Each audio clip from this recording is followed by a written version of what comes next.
the only thing I knew about Charlie Teo, and this is a true story, we had a business partner early on, and he was one of my brother's best mates, Danny. His wife was going to die 20 years ago. Yeah, 20 years ago. And I'll never forget, he came to the gym, and he was talking to my brother, and so every doctor said that she's not going to survive. This is how I knew about Charlie Teo 20 years ago before. I didn't know who Charlie Teo was. His kids were like maybe 2 or 3 years old. So his wife was like, no one wanted to operate, no doctor. And this is a true story from Charlie Teo and my mate Danny. Charlie Teo said, you're actually going to, like, part of your face, you're not going to have the feeling, right? When you go to an operation, you know, when you got a knee problem or any operation, you're almost signing off that you could not come out. Like that's not even your brain. Yeah. But that's the story I knew.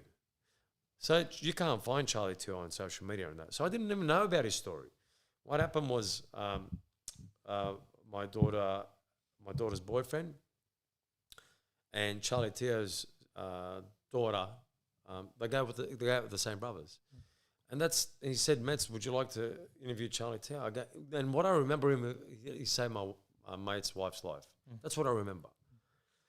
So I said, fuck, mate, interesting character. And you know what, man, like, it's hard, you know, like, it's hard to, like, you know, I can understand you because I know how your brain's, like, you're in business and, you know, we're just talking about your story. You left, you started this. I can understand that brain. But most people won't understand it.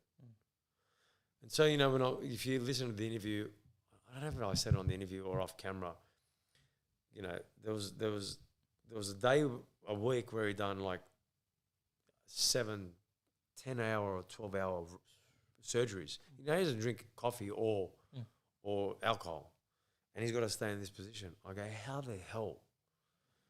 And then, like, if you look at it, so anyone in that position, the most operations anyone close to him has done in the entirety of their career is 400. He's done 11,000. So when I was hearing those numbers, different level. It was a different level. So then you go to another level, right? You go, okay, if say he's in genius level, right? Because 11th, like it's a country mile, right? And then you go, and then I put up a video the other day. And he says it on the podcast. His dad used to beat him up. He was abusive, and his mum was the matriarch. He was a saving grace. So then and he says this as well. You're Chinese coming up, at Scots, and you know he's 67 now.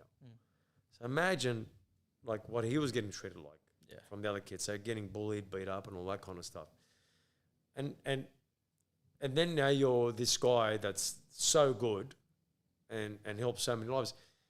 When you're doing that type of surgery, like if I was going in for that, I'd probably have to say, listen, this could be it. Even though he might be doing the surgery, right? Like you have to almost say your final goodbyes, but you got to be positive. Yeah.